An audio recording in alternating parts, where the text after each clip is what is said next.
heureux comme un juif en exil. L'humanité tout entière, comme disait aussi Manitou, l'humanité tout entière est en exil. Mais il n'y a pas plus exilé qu'un Chinois. Vous voyez comment dans cet exemple du fœtus, nos maîtres ont tout dit, c'est à pleurer. C'est quoi la vie d'un fœtus? Alors là maintenant, vous le savez, j'ai dit 1000 fois. C'est quoi la définition d'un fœtus? La totale prise en charge, la totale passivité, la totale gratuité, la totale irresponsabilité, la totale dépendance, le total exil. Nos maîtres ici révèlent un secret absolument incroyable. L'exil, c'est l'état fœtus. Un fœtus est un exilé. Voilà. À partir du moment où tu vis dépendant d'un système qui te donne tout et que tu subis passivement, tu es en exil.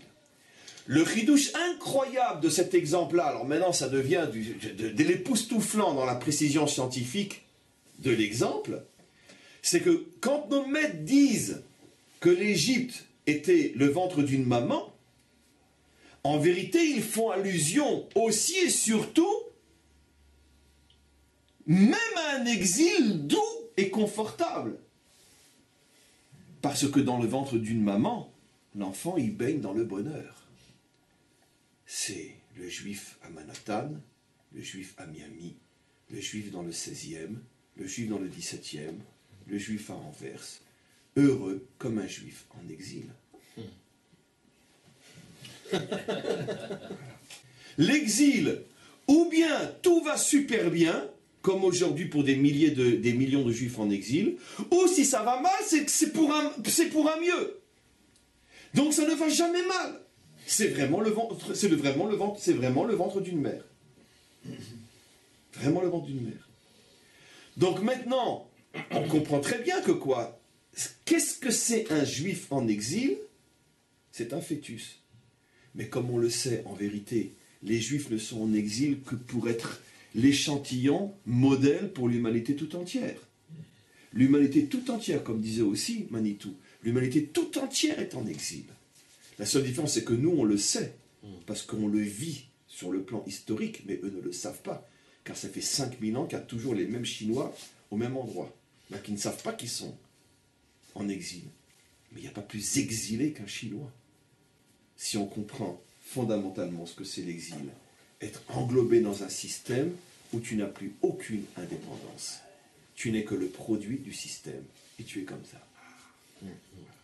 Comment d'un côté, on peut dire maintenant depuis pratiquement une demi-heure que l'homme n'a été créé que pour sortir de son état fœtus, alors que tout le principe de la religion, ce n'est que une énigme à l'état fœtus. Apparemment, je sais pas si vous allez me répondre que non, mais apparemment, puisque mon Dieu soigne-moi, mon Dieu sauve-moi, mon Dieu ci, mon Dieu ça, Bezrat Hashem, Mirtse Hashem, c'est quoi? C'est le bon Dieu Providence. D'ailleurs, en français, on appelle ça d'ailleurs la Providence, ce qui va devenir après l'État-Providence. Le bon Dieu, c'est la sécurité sociale, c'est les indemnités chômage, c'est tout. D'accord? Et quand on ne sait plus quoi faire, Dieu est là. Donc apparemment, la religion, c'est exactement la sacralisation de l'exil. Dépendance. Ah oui, de la dépendance totale. C'est ce qui rend, on pourrait dire, c'est ce qui énerve les laïcs. Mais à chaque fois, ils vont dire mon Dieu, mon Dieu, mon Dieu. Mais en allant beaucoup plus loin, jusqu'à aujourd'hui, tu demandes à un Bachour Yeshiva, qu'est-ce qui est déterminant dans une guerre? Être dans un tank ou étudier la Torah à ce moment-là? Le Bachour Yeshiva, je parle d'un Bachour Yeshiva sincère, je ne parle pas d'un déguisé.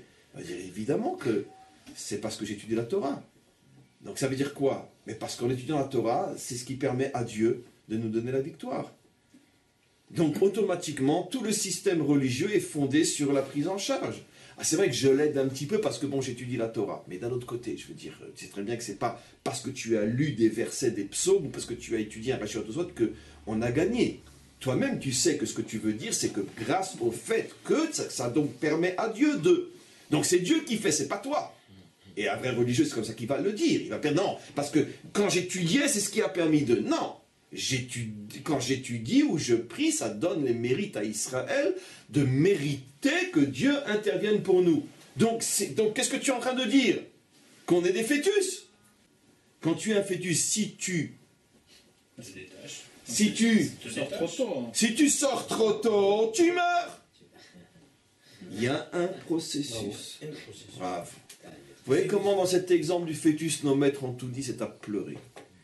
Comment ils arrivent à trouver des exemples qui contiennent tout. C'est-à-dire que moins tu le comprends au départ, plus tu te dis, mais il y a tout dedans. Il y a tout dedans, mais ils ont tout vu, ils ont tout compris. Non, mais c'est comme Oui, le but est de cesser d'être un fœtus, mais si tu quittes l'état de fœtus trop tôt, tu meurs. C'est ce qui s'appelle chez nous une fausse couche. Et maintenant on comprend le Hari Akadosh. Il devait manger samedi soir. Ça veut dire il devait accoucher après 9 mois de grossesse. Au niveau du message. Qu'est-ce qu'a fait Adam? Au bout de 3 mois de grossesse, il a dit ça y est, je peux sortir.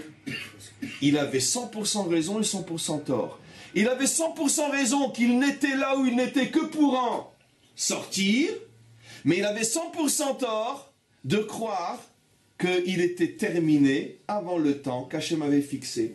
Vous comprenez maintenant, juste dans un instant, pourquoi, et ça c'est une idée aussi qui nous est tellement chère, pourquoi dans le Talmud le Mashiach s'appelle fausse couche? Pourquoi? Vous avez tout compris. On résume là 8 ans de cours. Pourquoi? Parce que c'est quoi le faux messianisme? Il est venu il y a 2000 ans, mais il reviendra. Ça veut dire, c'est quoi le faux messianisme? C'est quand tu précipites quelque chose qui en soi est vrai, mais tu le précipites. En soi, c'est vrai que le Messie vient pour les nations aussi. On est, nous, les Juifs, les premiers à l'avoir dit, et on est les seuls à continuer à le dire. Mais il ne vient que pour les nations. Parce qu'à la grande, on n'en a pas besoin, la Moshe Rabbeinu, ça nous suffit. Non, je suis très sérieux, c'est pas de moi ça. C'est une Gemara explicite dans Sanhedrin. Le Mashiach ne vient pas pour les Juifs. On n'a pas besoin, nous, qu'est-ce qu'on a besoin? Nous, on a la Torah, on a tout. Qu'est-ce qui va nous... Mais il vient pour les nations. C'est-à-dire que pour qu'elles ouvrent les yeux et qu'elles nous fichent la paix. Donc ils ont 100% raison de dire que le Messie, il est pour eux. Mais ils ont 100% tort de l'avoir fait venir trop tôt et d'avoir créé 2000 ans de fausses couches.